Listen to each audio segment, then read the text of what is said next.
Okay, let's dive into this. आज की इस एक्सप्लेनर में आपका स्वागत है। आज हम लिटरली यूनिवर्स के सबसे इनक्रेडिबल प्रोसेसेस में से एक को अनपैक करने वाले हैं।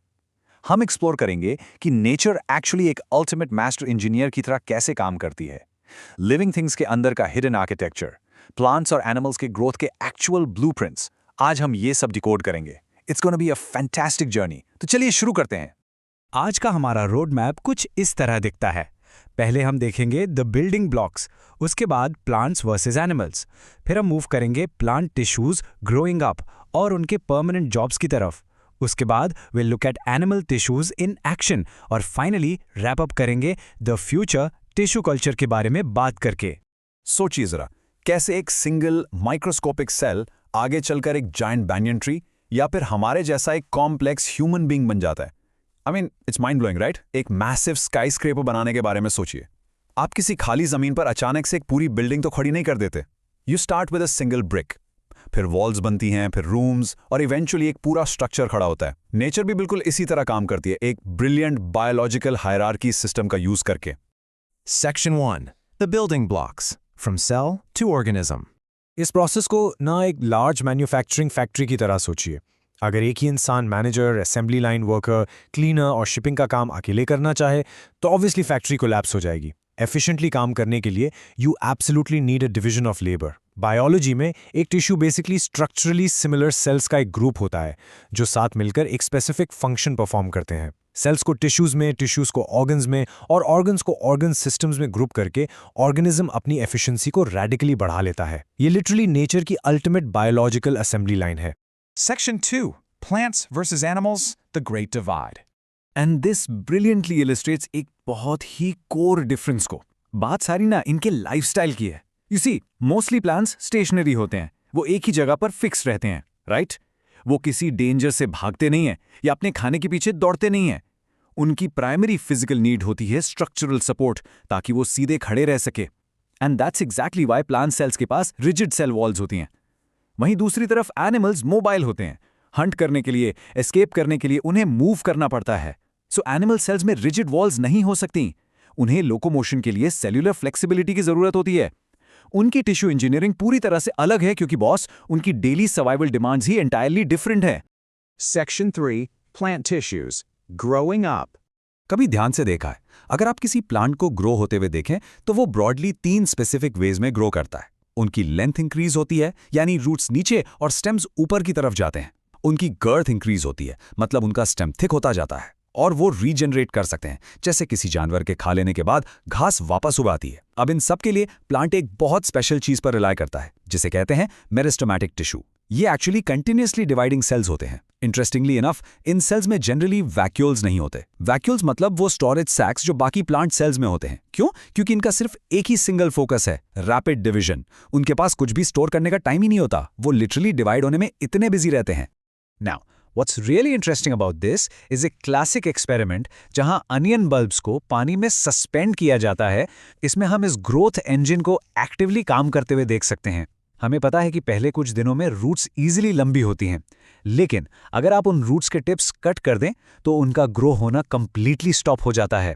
ये डायरेक्टली प्रूव करता है कि लेंथ इंक्रीज करने के लिए जो रिस्पॉन्सिबल सेल्स हैं, जिन्हें हम एपिकल मेरिस्टम कहते हैं, वो एक्सक्लूसिवली रूट्स के बिल्कुल टिप्स पर ही प्रेजेंट होते हैं। उस स्पेसिफिक टिश्यू के बिना प्लांट का ये पूरा इंजीनियरिंग प्रोसेस वहीं का वहीं रुक जाता है। लेकिन देखिए, सेल्स बिना किसी पर्पस के हमेशा तो डिवाइड नहीं हो सकते ना। एक पॉइंट के बाद वो एक प्रोसेस से गुजरते हैं जिसे डिफरेंशिएशन कहा जाता है। इसे आप थोड़ा यूनिवर्सिटी से ग्रेजुएट होने जैसा समझिए। आप सालों तक रैपिडली इंफॉर्मेशन एब्जॉर्ब करते हैं, ग्रो करते हैं, लेकिन इवेंचुअली आपको सेटल डाउन होना पड़ता है, किसी फील्ड में स्पेशलाइज करना पड़ता है और एक परमानेंट जॉब लेनी पड़ती है। बिल्कुल वैसे ही जब न्यूली फॉर्म्ड प्लांट सेल्स अपनी डिवाइड होने की एबिलिटी लूज कर देते हैं तो उनमें स्ट्रक्चरल चेंजेस आते हैं और तब वो बन जाते हैं permanent tissues. Section 4. Plant tissues, permanent jobs.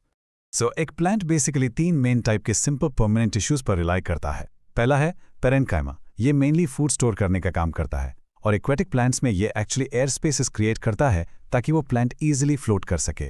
फिर आता है कॉलेनकाइमा। कभी आपने सोचा है कि एक फ्रेश ग्रीन ट्विग जोर की हवा में बिना टूटे इतनी इजीली कैसे बेंड हो जाती है?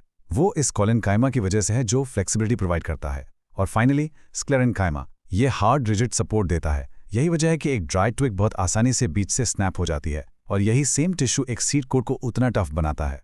So the crucial point is कि एक बड़े प्लांट को सर्वाइव करने के लिए एक कॉम्प्लेक्स इंटरनल इंफ्रास्ट्रक्चर की भी जरूरत होती है। यहाँ पिक्चर में आते हैं कॉम्प्लेक्स परमानेंट टिश्यूज। जाइलम और फ्लोएम बेसिकली किसी भी प्लांट के अल्टीमेट इंटरनल प्लम्बिंग और फूड डिलीवरी सिस्टम्स होते हैं। आप जाइलम को उन पाइप्स की तरह सोच सकते हैं जो रूट से वाटर और मिनरल्स को ऊपर खींच कर लाते हैं, और फ्लोएम वो एक पूरे डिलीवरी नेटवर्क का काम करता है जो लीव्स में सिंथेसाइज हुए फूड को प्लांट बॉडी के हर एक पार्ट तक ट्रांसपोर्ट करता है। Section 5. Animal tissues in action. अब एनिमल्स की बात करें तो हमें बेसिकली 4 मेन टाइप से टिश्यूज देखने को मिलते हैं। एक छोटा सा एक्सपेरिमेंट करें। अभी आप अपनी आंखें एक बार जल्दी से ब्लिंक कीजिए। डन। और अब एक डीप ब्रेथ लीजिए। पता है, बिना सोचे ही आपने अभी मल्टीपल टिश्यू सिस्टम्स का यूज कर लिया। आपके मस्कुलर टिश्यू ने इस फिजिकल मूवमेंट को एक्चुअली पॉसिबल बनाया।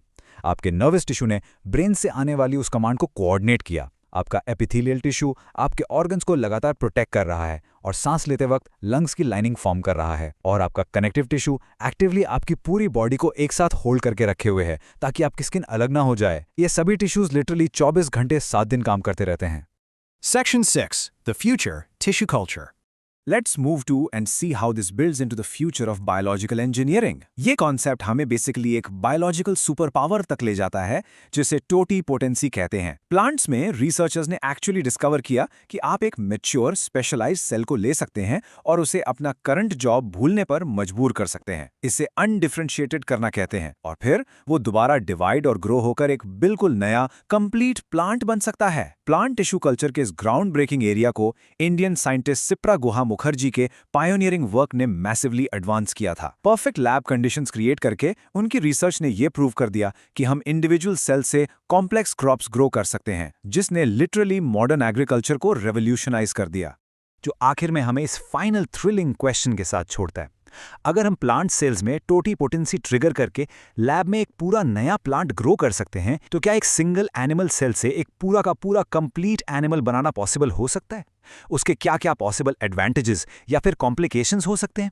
ये ना एक बहुत ही प्रोफाउंड थॉट है जो दिखाता है कि टिश्यूज की स्टडी एक्चुअली हमें कितनी आगे तक ले जा सकती है। आज के इस एक्सप्लेनर में मेरे साथ जुड़ने के लिए शुक्रिया। Keep wondering, keep learning, and I will catch you next time.